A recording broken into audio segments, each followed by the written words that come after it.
Okay, where am I? Good morning, traders. Who we got on today? I'll rip into it. So, welcome to Trade Setup and the morning playbook. What are we now? The 8th of July. So, bit of action yesterday in the Asian session, bit of a sell off. And then we had a bit of chop in our market. But yeah, a bit of bouncing around, and we had that flow on into European session, and then we had a bit of a bounce. Then a bit of a bit further a sell-off in the markets. You can see that sell-off into the close on the Dow. So there's still some weakness around. We'll have a bit of a chat about that. So what I'll firstly go over, g'day Jason. What I'll firstly go over is the, hey Bobby, what we're looking at just on the three indices for the intraday trading today. Now, you can see we've got the Dow up here. Excuse me, we can see, was this a sell-off? Yeah, this was in the afternoon. And we had down to European session, it was just gradually heading lower. We had some really weakness step into it. It wasn't too bad because that's not a complete sell-off when you're getting a push down and pop back up, a retracement or pullback, lower high, that sort of action. It was more controlled, whereas we had this sell-off into the close, which was a little bit less controlled. That was more of I wouldn't say euphoria, but yeah, Nathan, just a bit of a dump into the close. So because of this sell-off from 26,130, I'd be more inclined to think we call it back and fill. So any sort of move down, you back and fill, which is another name for a pullback in a way. I like to say back and fill just to fill some of that gap, and then look for that lower high to see if we get further weakness. Now, if we come all the way back up and retest 26,130, I think further weakness is off the cards. I wouldn't mind. So there's two things. If you get what I'd be looking for is, so we've got that's your leg down, back and fill like this, where you get a bit of a grind back up. That's not a complex correction, okay? That's what I'd be looking for. That would lead me to believe we get further weakness. And I'd be looking for that shoulder, like this, something like this, shoulder entry, lower high, whatever you want to call it. All right, but if we get more of a complex correction, meaning that's the leg down, and we get a bit of a pop up and then retest, then start to chop around, that would lead me to believe we are going to test that 26,130. Okay, so there's that two sort of price actions you want to keep an eye on, that structure. This sort of thing, especially if you do, if you get this sort of back and fill and you get a decent pullback and it looks like it's getting further weakness, you get your shoulder, even if it comes back down and tests the lows, that's fine. Or it tests an inside level, you might still get, what's that, 26,950. Say you do pull back to up to 26 area or even a bit higher. There's 100 points in that without testing the lows. So, which means that, you can pull out a few 20, 30, 40, 50 points quite easily. All right, so that's what we'd be looking for. Now, if that does capitulate and we get a extension of this move down, so you got a leg down, you get another leg down from a corrective action, we fill that gap a bit, and we still got the momentum is down, then or it starts to pick up on the downside, then that would be could open up quite a decent trade on the downside. On the upside, it looked like, even at this stage, it's starting to look a bit of a grind back up, which that's why I'm favouring something like this in the Dow. Now, in saying all that, if we go to Hang Seng, that's going to open it. So it's just going to follow the Dow up until 11:15, until they open themselves. That might be a bit of grind. So on the CFD, you might get a push back up to 26,130. If we do start to grind up, it might extend up. Once it opens at 11:15, it'll be a bit more action. So it's a bit premature to say what we're expecting now. But it's worth just putting in a bit of price action to see it's just giving an idea of what the overall market could be thinking, the sentiment. Yeah, that's we had that big run up on the Hang Seng, bit of heat come out. If we chop around here and we start to hold them, and that could be a key higher low, and we could be pushing all the way back up and test the highs. Or we might, if we start to hold some of these inside levels at 26,135, etc., even that 26,205, we retest that, we could get some further selling later on once the market's open. So our market will be open 5 minutes on the SPY. I'm expecting the same sort of thing, a bit of back and fill of this leg down into the close. We just need to squeeze some players out. Some of these sellers that pushed it down, squeeze them out. We might get a bit of back and fill. And again, if we get that shoulder, we could be looking for that trend to continue on the downside. Now, if we get a bit of a sharp pop up and then a pullback, and we might look to, the SPY will do it time and time again. We might get that sort of sharp. That's not what I wanted, that one there. push higher, and we get some of this grindy action on the downside, we could be rallying to start to test up to 62, 6,003. Again, that's going to depend on the overall action of the day on the Dow. Very whippy yesterday. You can see this is the kind of action you want to see. You don't want to see if you're short. I mean, we got into a short here. Thought that would extend into these lows. It didn't do it. It just started chopping around, getting supported above these lows at 6,000. Was it 59, 67, 68? Started to get held up. There was a short that we missed up here, which is a shame. It was off the resistance zone. It did press down, just completely fell apart. It wasn't a very strong short signal. It was very aggressive, but it did play it okay. So that would have been nice. Bit of a range-bound market yesterday. We spiked back up after really soaking up that selling pressure here. When the market sort of started to bounce back a bit in the Dow and the Hang Seng, it just took off. We took off. So it was a bit unusual.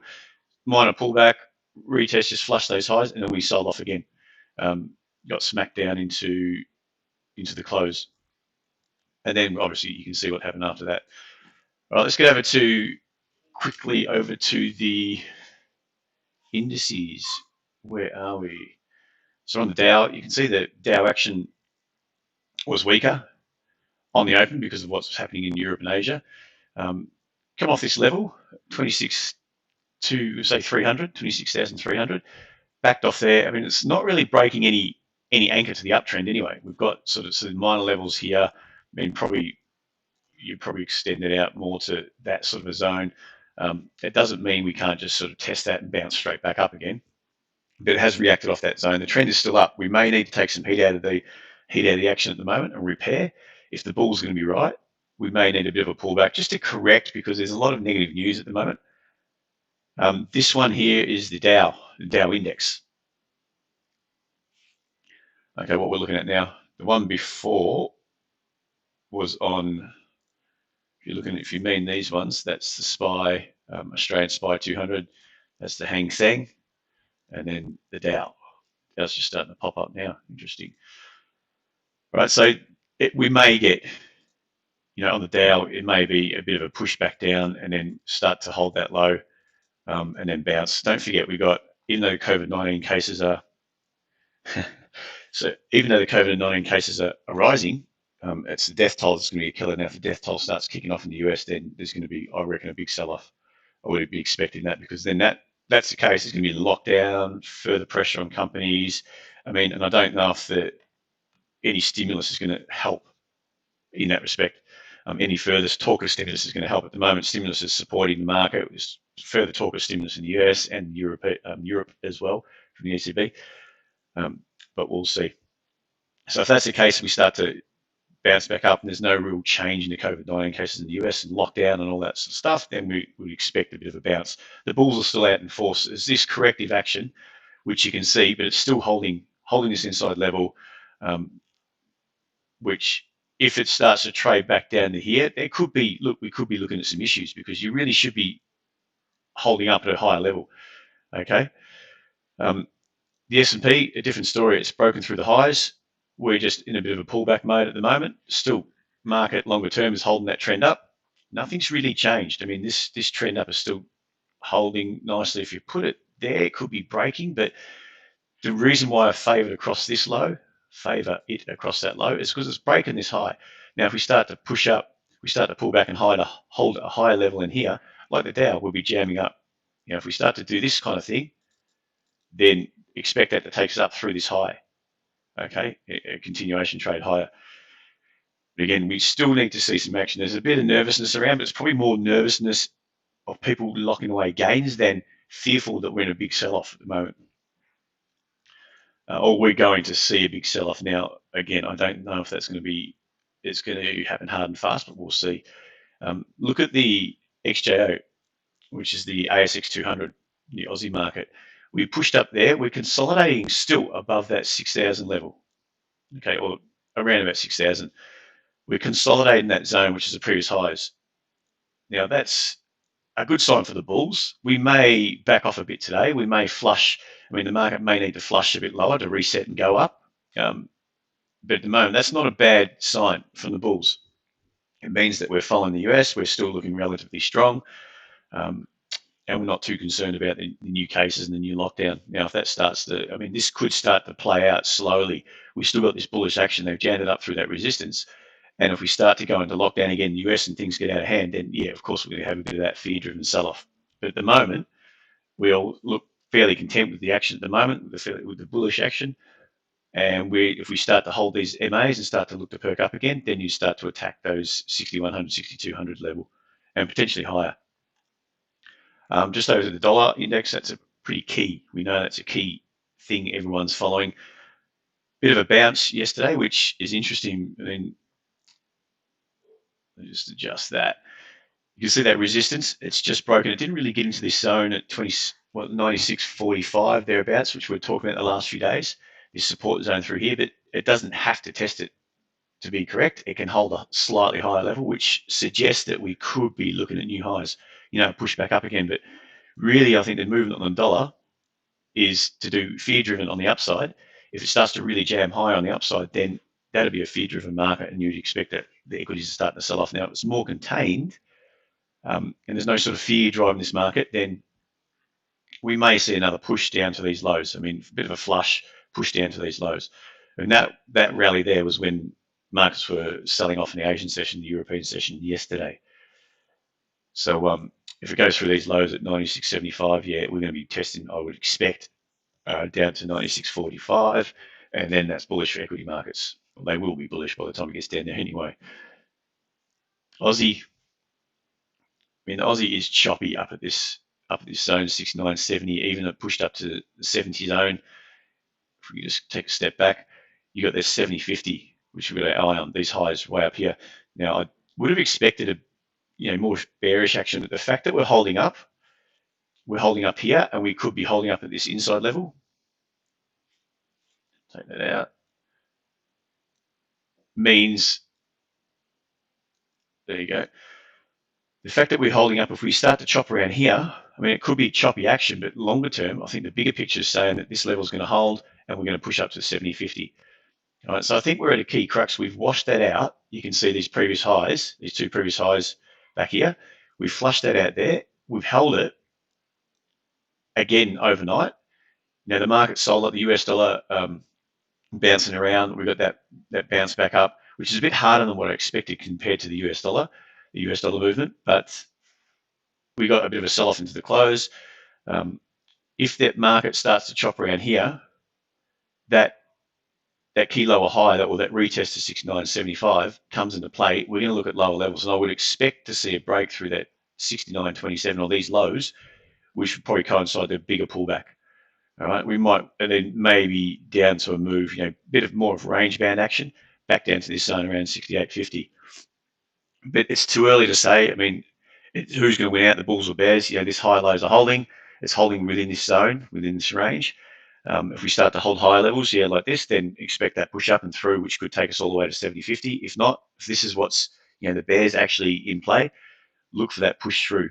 Okay, there could be a little minor trade with a short through 69.39, 38 with a stop above, as long as it doesn't move from here too much. As long as we don't spike up, we may spike and clean, flush out a few buyers, and then move down. The euro, if I can get that up, there we go. That's a bit stalled a bit, is it? Let me just get rid of that then. Let's go to the euro. There we go. Now the euro is it's caught a bit. If we're looking at this zone through here and off the highs, it's contracting. So, I mean, at the moment, what you would expect, I'll just clean that out. The levels I'd be interested in will be what's going to happen when we get up. And if we start to push up through there, that means the bulls are starting to win out, and I'll be looking for high low and a press up to 13.50. If we don't, if we hold this zone here and the pressure continues on the downside, there's an inside level here, which if you break through that could trigger some more selling into that zone, which is going to put some bulls under pressure, and you might see that we really start to sell off. Now that obviously works in with a higher US dollar, and obviously the dollar move. All right, so that's sort of the two levels I'll be looking at the euro. I mean, this is quite a way away, 1306, 30 pips away, but that sort of key level, when we could push up here, hold these inside levels, you're looking, or break these inside levels, inside level here, flush it out and then drop. It's still holding that trend down. Okay, so there's still a bit of a, we're at the lower end of that contraction range, that contraction we're talking about, higher lows and lower highs, and it's yet to play out. It's a bit like the Dow, you know, the Dow's stuck where it is at the moment, the S&P, the ASX, there's a fair few markets looking at a bit of a holding pattern. If we look at just quickly, last two things I want to look at is oil, and oil is still hovering around that 40 zone. The one thing I did notice is that pullback back into this 39.88. The fact that before we were holding higher levels, the fact that we pushed up to here and come back down to this higher low, look, it may not be a good sign, but it is still oscillating around that 40, give and take. You know, we're pushing up above, pushing back below, pushing above, pushing below. We're not really getting any serious action, and that's up at these highs, these previous highs. If we extend that across into those highs, we're starting to run out of steam, it looks like, and you can see that that action's starting to slowly, it looks like it's rolling over. Now, if the bulls don't make a serious move soon, I think they're going to come under pressure. All right, especially if we start to, if we push through this level, you know, if we start to jam through that level, then I'll be looking for some lower high to sell into and a move back down to 37 at least. So that's the case in crude. It seems to be, you know, stuck. There's no one, neither the bulls or bears are starting to take control. It looks like you're getting a few buyers up here are thinking twice about holding, potentially easing out of positions, which would put more emphasis on some sellers to start stepping into the action and looking for a short opportunity. If we go to copper, copper was very whippy. I mean, that's not your typical action. You think you're going to get through a level, wash it out, and then start to form a higher low, at least start to show signs of accumulation. Now, that's not accumulation. You know, when you push down, turn on a dime and straight back up again. This is a 30-minute chart, by the way. Not so much accumulation, meaning I don't think we're getting towards the end of a trend. You can see that trend up has been well and truly intact. Look, it's been up a lot longer than that. Even here, you could probably extend that right out down to there. Just say it's been trending up for quite a while now. All right. So to me, that move up, this sort of action happens towards the highs. You know, that euphoric action you can see when everyone's late to the party is jumping on board, which to me suggests that we could be getting up to a level where you'd expect a bit of a turning point, a serious turning point, not just another pullback, but more of a serious turning point. I think when you're getting this sort of action, the markets are starting to run out of steam, and it's all one way. You know, when you get spikes lower and it's ramped straight back up, like we got ramped straight back up here, okay, and ramped straight back up here, as opposed to something like this when you're accumulating at a higher level. That to me is a lot more bullish action once you start to lift than this sort of action. I'm not looking to buy here at all on copper. Even if it keeps extending highs, it just, to me, it doesn't look so great. It's like a game of how high can we go before we crash. All right, but we'll keep an eye on that. All right, I've probably talked a bit longer than I wanted to, which is not hard for me. Anyway, I hope you enjoyed that, guys. Thanks for joining me. Any questions, feel free to send an email to support@tradesetup.com.au. If you like what you see, subscribe and leave us a like. Much appreciated and help spread the word. All right, guys, we'll speak to you again tomorrow.